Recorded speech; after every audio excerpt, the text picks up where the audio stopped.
Welcome back to Interview At, where our mission is to help 100,000 people just like yourself land their dream job. For those of you who are new to the channel, I am a former senior executive from Amazon, Microsoft, Oracle, a handful of startups. I've hired many people in my career. In these videos, I dive deep into mock interviews with candidates just like you, people watching on YouTube, signed up for their free interviews at interviewout.com. And we dive deep into their performance in their interview as far as what kind of answer did they give? Was it good? What was I thinking? Lots of good content for you to digest to understand how real candidates perform in their interviews when they're asked difficult questions by someone who knows how to push back. This candidate was targeting a general manager role. Probably, if I had to squint hard, I'd say they come out of the product management, program management kind of line, but they were definitely targeting a general manager type role, big tech. And the leadership principle on which we were focused was hire and develop the best. The specific question that I asked was for them to walk me through a time they hired someone who was better than them in multiple areas. Some things for you to consider as you watch this video targeting the leadership principle, hire and develop the best. Does the candidate make it a priority, or do they communicate that they make it a priority to teach or coach the individuals that they bring through on their teams? And specifically, if they're identifying a high potential, sometimes called hypo individual, does this person as a candidate present as someone who has the ability to up-level people on their team? 2, as a candidate, when you're walking through your answer talking about high potential people on your team, are you effectively communicating that you are actively or have actively worked to advance the career of these people that are on your team? And finally, since this question was about hiring specifically, does the candidate effectively communicate that they have a framework for how they identify talent such that they can make the credible claim that this was a good person to hire or a high quality person to hire and in fact was better than them in several ways? As always with these videos, we'll play back the mock interview in its entirety. I'll jump in with some comments from time to time to kind of highlight what I as the interviewer was thinking, what you might want to look out for, some notes about, coaching notes as to what the candidate did well, did poorly, etc. And at the end, we'll go through an assessment of how the candidate did, and that's the assessment I would have read in the room had I been on the hiring loop. So you have run many teams in your career, at least so says your resume, so I'll take you at your word. But one of the hallmarks of great leaders is recognizing when they've hired someone smarter or better, more talented than they are, right? So I'd love you to share with me, in terms of looking back at people you've hired, someone that worked directly for you that you thought at the time of hiring was better than you in a number of areas. What was the role and why did you think they were better than you? That's a great question. So I'll share an example from when I ran the largest team so far in my career. This was for a couple of years in the enterprise side of HP. I ran an organization which, by its very design, was supposed to be the first of its kind. You can think of it as a customer experience studio. Okay, so I had to build a customer experience studio that would take the best of all of HP's technologies, the software, the hardware, the apps, everything else, managed services, and then target it at travel and transportation, telecom, healthcare, and all these verticals. So it was like a showcase type theater. It was a showcase type theater. And it was like, one of my bosses was, of course, the engineering side, which was, well, if these things can connect our portfolio towards a higher margin offering, then we want you to kind of be that innovation studio. But then the other side was, I had a pre-sales, if you will, audience where it's one of the things I've been pointing out more and more as I become more aware of it, more of a student of the interview game, to really focus on not, do I want to hire this person, but what are they doing well? And what was I really, if I'm an interviewer, what am I really looking for? What do I want to hear? Is at the front end of your answer, this is an easy fix for most people. At the front end of your answer, you should set the table for what were your roles and responsibilities, because what you're doing is helping me, the interviewer, understand how to evaluate the answer you're about to give me. In this case, the candidate did a pretty good job. Certainly could have tightened up the language, was a bit meandering and wandering there, but he clearly named the company, named his level, kind of gave a sense of his responsibilities. Definitely could have tightened it up, but at least he did that much. If you don't, it is hard for me as the interviewer, or any interviewer, to properly evaluate or to understand what's important, because you're not setting that level of expectations. The account owners and account managers who were, working the $300 million American Airlines deal and things of that sort, they were like, show me what we got that we can build, not slideware, right? Sure. So part of the customer experience studio was I had to hire three kinds of people. So I had to hire the people that knew the domain. I had to hire the people that could do the design and the imagineering, if you will, of the user experience end to end.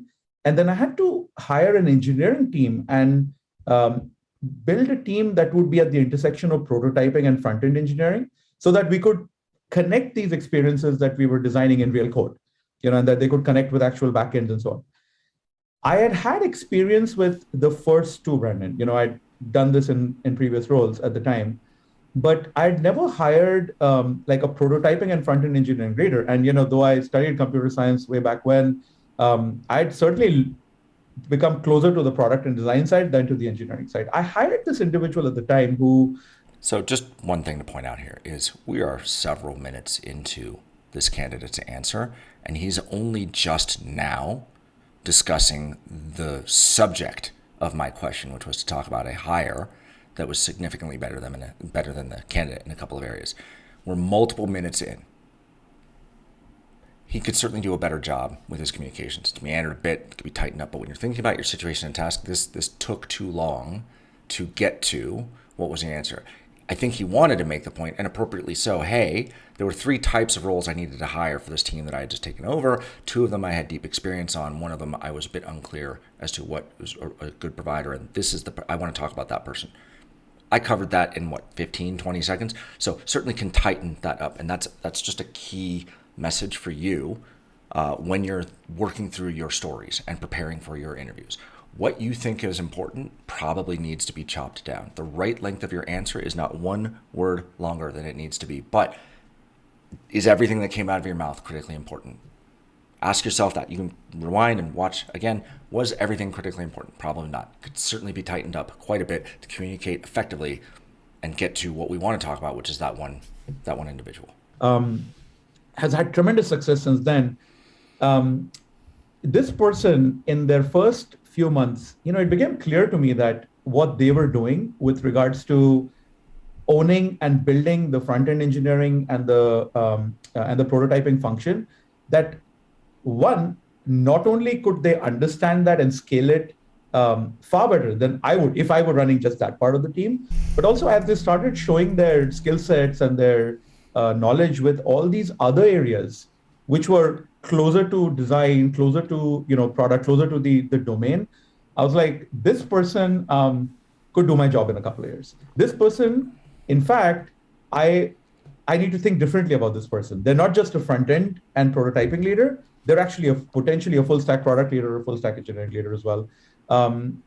This person has since then, done a lot of what I've just spoken about.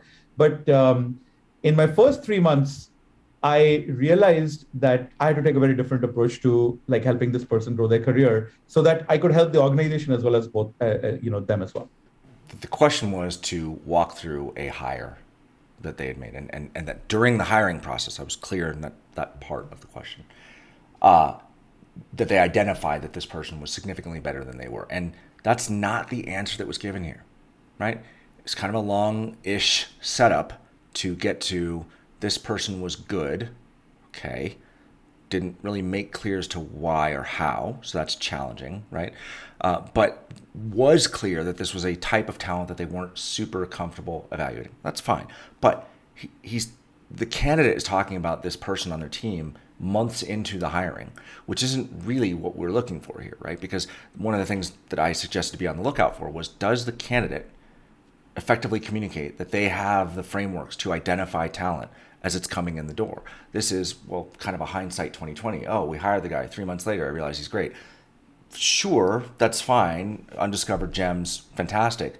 But this question was about walk me through your hiring process. And that's not what happened here. So how did you add to this person's career? What value did you add to this person's career? So the first thing I did was that, I knew that they had just transitioned from like an architect role into a, like a director of front-end engineering role. And that they were new to managing people, setting expectations, especially managing managers of teams. Because as they started building the team, they came up to me one day after 2 months, and this guy said, Uday, I remember saying, by the way, I've just hired a manager. I've never managed a manager. I need to talk to you about that. I said, okay, let's talk a little bit about, growing you as a people leader. So the first thing I did was, and I knew that, there would be some training and resources available. I was like, I need to take a personalized approach to this.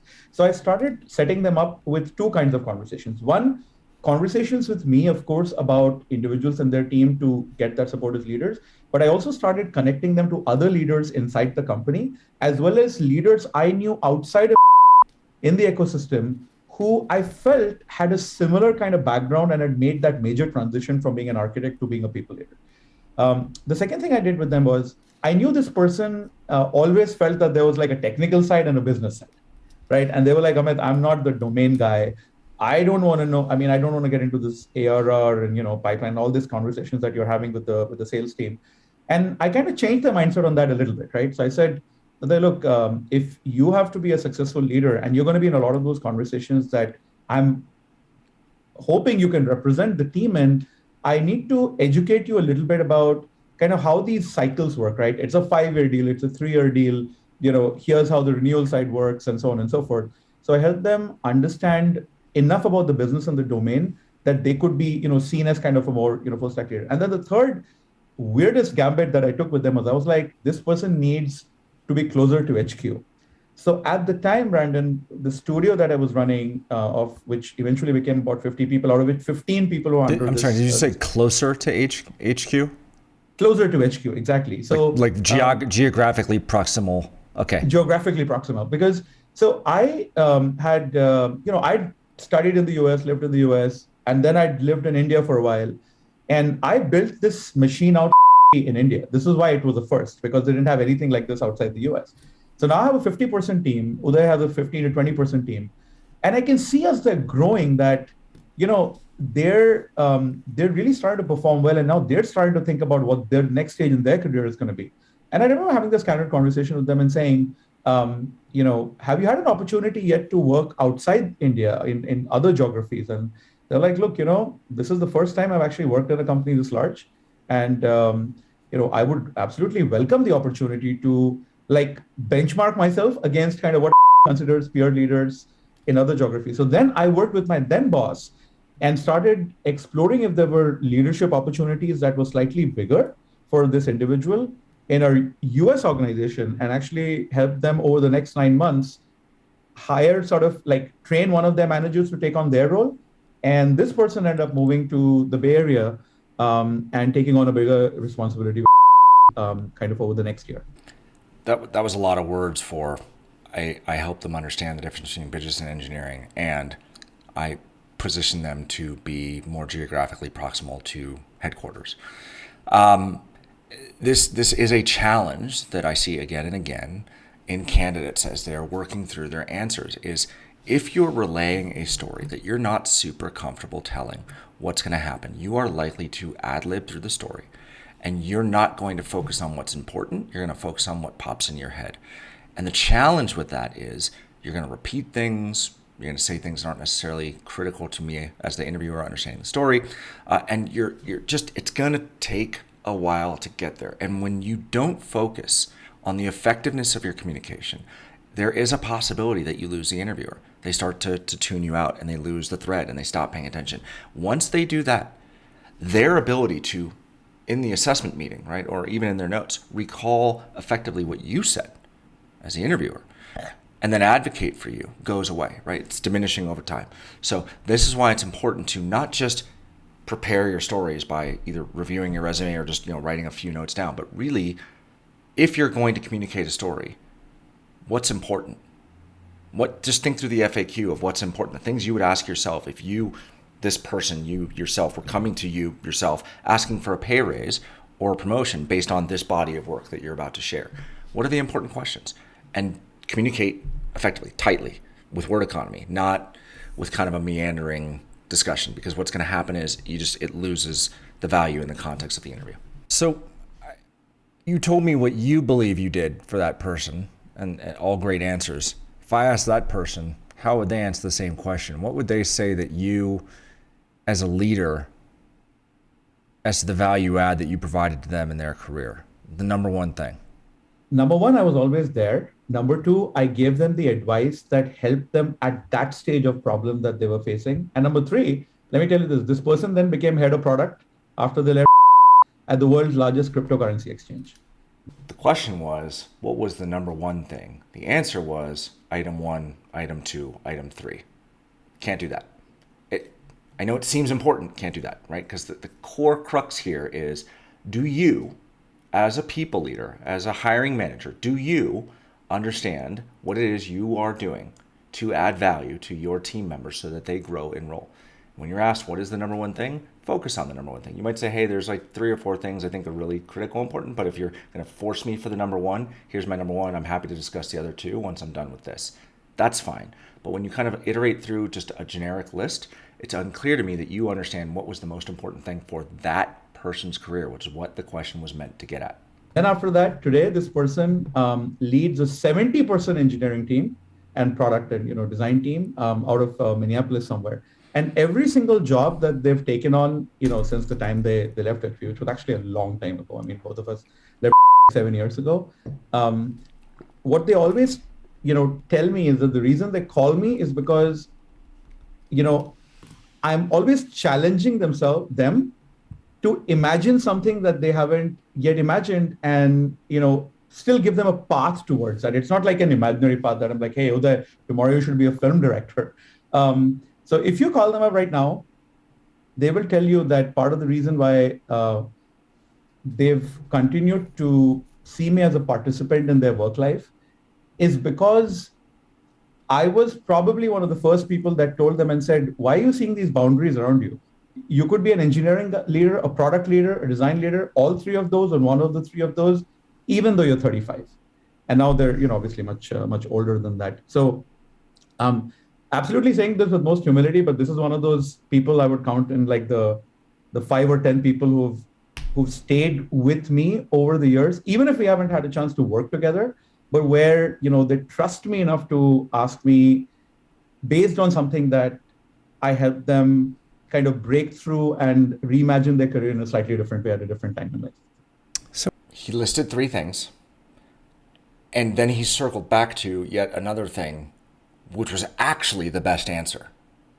As a leader, I consistently was removing barriers and limitations in their thinking as to what they thought was possible for themselves and challenged them to be better, but set them up or put them in a position to not fail. That's a fantastic answer. Took a while to get there, didn't really focus on it, and he used a bit more words than that, but that's actually a great answer. But he started with item 1, item 2, and 3, which weren't that, kept talking, circled back to it, which again highlights this issue of if you ad-lib, if you just kind of stream of consciousness in an interview, there is the risk that you basically are talking yourself into a cul-de-sac that you have to back out of, a dead end that you can't get out of, or you eventually get to the right answer, but the questions that are raised in my mind as the interviewer are just, well, that wasn't a great answer, right? It leaves just not a great taste in my mouth as an interviewer. I'm thinking, well, does he really understand what he did here, right? So this is why it's important to practice, but also important to button up your communication. The assessment that I would have read into the room for this candidate for hire and develop the best is as follows. Candidate did not adequately demonstrate that they were additive to the career of the employee. Identifying some of the areas of improvement were net positive, as was the recommendation of moving employee to a more geographically proximal location. However, the candidate was unable to land the plane on laying out exactly what they did, and therefore could be a repeatable process for developing talent to further the career of the employee. And, look, when you are interviewing for a role, and it's clear that the role is going to require that you are either a manager of ICs or a people manager, manager of managers. It is highly probable, regardless of the role, product management, business development, sales, whatever, it's develop engineering, doesn't matter. No matter the role, industry, whatever, that you are going to have to be able to demonstrate that not only can you attract talent, bring teams with you, right? Show up with I'm going to date myself, your Rolodex of past team members that you can call to get the band back together, but also that you have the ability to evaluate talent. You have a framework for evaluating talent, recognizing kind of where did those candidates do well or not, where you can add value or not, where they're better than you or not, right? Where you have overlapping skill stacks so that your whole team doesn't look like one blueprint, right?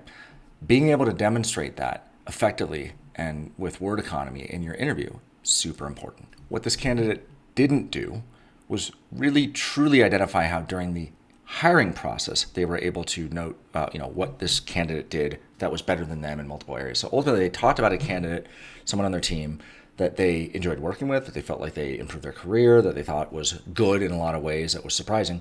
All of that is kind of net fine, but it didn't map to the question that was asked. That's the first problem. But then two, the candidate did not map out their framework for success in managing talent. And even when specifically pressed and asked, what's the one thing? It was kind of a roundabout multi-answer, 1, 2, 3, and then circle back. And then item 4 was actually the right thing. But by then, it's just kind of a question mark as to whether or not this person is truly invested in people management and building great teams.